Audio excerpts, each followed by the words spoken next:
Bonjour et bienvenue à cette leçon.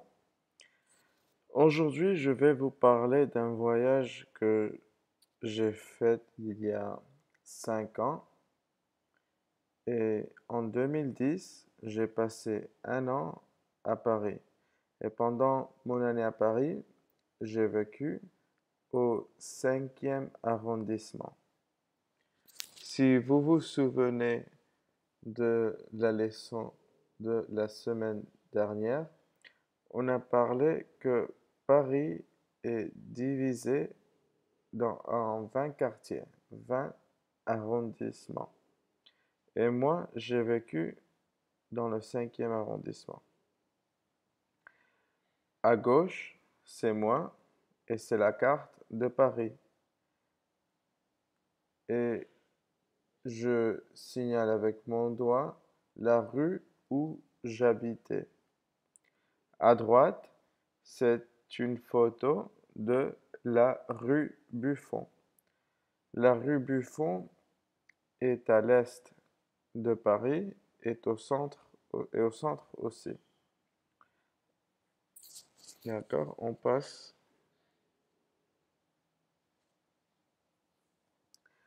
Voici une photo du quartier. À gauche, c'est moi et c'est un chien. Moi, j'ai habité à Paris pendant un an et j'habitais dans le 5e arrondissement. J'ai habité avec dans une famille d'accueil et vous voyez dans la photo à gauche que c'est le chien de la famille. À droite, vous pouvez regarder une carte de Paris qui est centrée sur le 5e arrondissement. Donc, à l'ouest du 5e arrondissement se trouve le 6e arrondissement et au sud du 5e arrondissement se trouve le 13e arrondissement, le quartier chinois de Paris, le Chinatown de Paris, le quartier chinois. Au nord du 5e arrondissement se trouve la Seine, le fleuve qui divise Paris en deux rives, en deux parties. Donc le 5e et 6e arrondissement se trouvent dans la rive gauche. Et vous voyez sur la carte, le 4e et 11e arrondissement se trouvent dans la rive droite. Vous pouvez aussi noter qu'il y a deux îles sur la Seine, deux îles qui sont juste au nord du 5e arrondissement. Donc une s'appelle île de la Cité et l'autre s'appelle l'île Saint-Louis. Le monument plus connu à l'île de la Cité, c'est la cathédrale Notre-Dame de Paris. Allez. Le 5e arrondissement se trouve dans le quartier latin et donc c'est un quartier universitaire. Donc autour du quartier, il y a beaucoup d'universités. Et parce qu'il y a beaucoup d'universités, il y a beaucoup d'étudiants aussi. Donc il y a le chien qui demande «Ça va mec?» une façon très informelle de saluer. Il demande «Qu'est-ce que tu étudies?» Et toi, réponds à la question «Qu'est-ce que tu étudies?» Par exemple, moi, j'étudie le français ou j'étudie l'espagnol, j'étudie les maths, j'étudie le chinois, les sciences. Et dans la première partie de la phrase, il y a le quartier latin. Le quartier latin, c'est l'ancien quartier de Paris. Donc c'est le quartier, ce ne sont pas des latinos qui y habitent, on ne parle pas en espagnol, mais c'est le latin des Romains. Donc c'est la ville originale. On a parlé en cours, quel était le nom original de Paris? Est-ce que vous vous souvenez? Le nom ancien de Paris, c'est Lutèce. Et on va voir qu'il y a toujours un monument au 5e arrondissement qui préserve toujours le nom de Lutèce.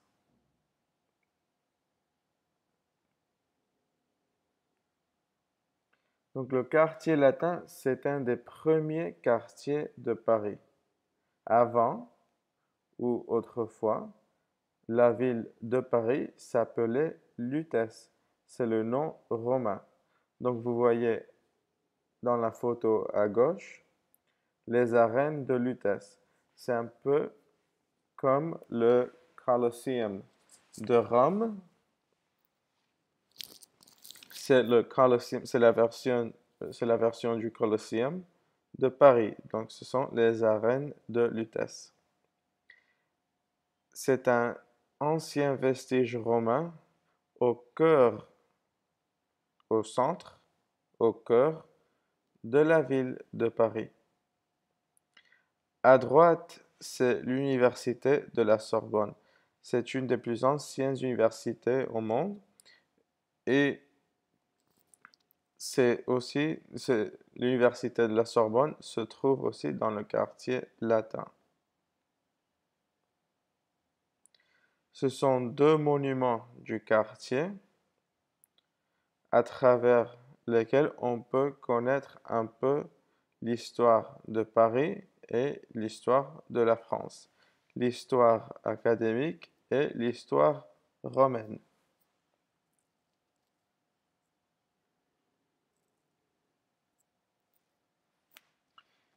Il y a plein de monuments à visiter dans le 5e arrondissement. Donc vous voyez, il y a 6 photos devant toi. D'abord à gauche et en haut. Donc à gauche et en haut, c'est le jardin des plantes. Le jardin des plantes est un parc qui se trouve au 5e arrondissement. C'est fréquenté beaucoup pour ceux qui veulent se promener, pour les personnes qui veulent faire du jogging ou de footing, et aussi des gens qui vont passer un après-midi en famille. Toujours en haut, mais au centre, c'est un monument qui ressemble beaucoup à l'université de la Sorbonne et qui ressemble beaucoup aussi au Congrès des États-Unis. C'est le Panthéon. On va en parler aussi. Et c'est un ancien monument de Paris qui est fait dans le style d'architecture qui ressemble beaucoup au monument de Washington. Donc c'est dans le style néoclassique. À droite et toujours en haut, c'est le musée d'histoire naturelle. Le musée d'histoire naturelle est un musée qui se trouve dans le jardin des plantes. Donc vous pouvez regarder ici au fond, c'est le musée d'histoire naturelle qui se trouve dans le jardin des plantes. Maintenant, on passe ici en bas et on peut regarder une photo de la place de la Contrescarpe dans la nuit. C'est une place très fréquentée pour les nombreux restaurants et des café qui se trouve sur la rue Mouffetard et qui entoure cette place. Toujours au 5e arrondissement, il y a la Grande Mosquée de Paris.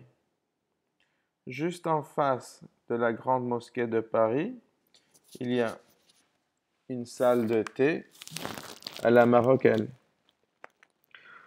où vous pouvez manger de la cuisine marocaine ou bien vous pouvez boire un thé à la menthe. Toujours en bas et à droite, c'est la gare d'Austerlitz.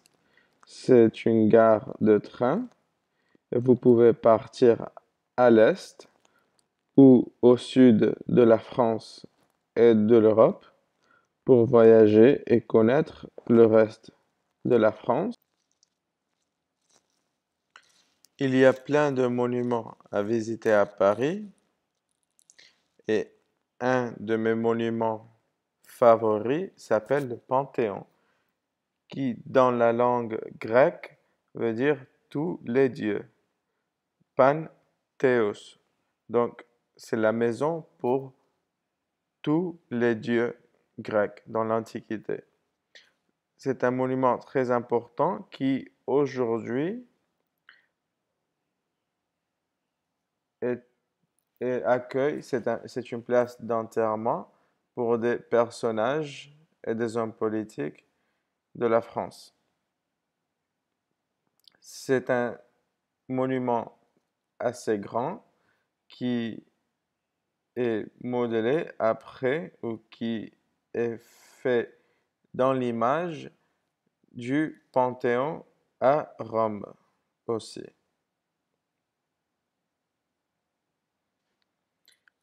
Donc, après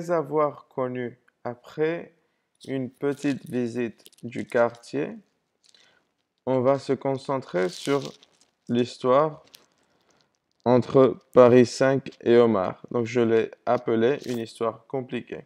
Donc, toujours la photo au centre, d'où j'ai habité pendant un an. Donc, on va en parler sur cette histoire pendant la prochaine séance. Allez, au revoir.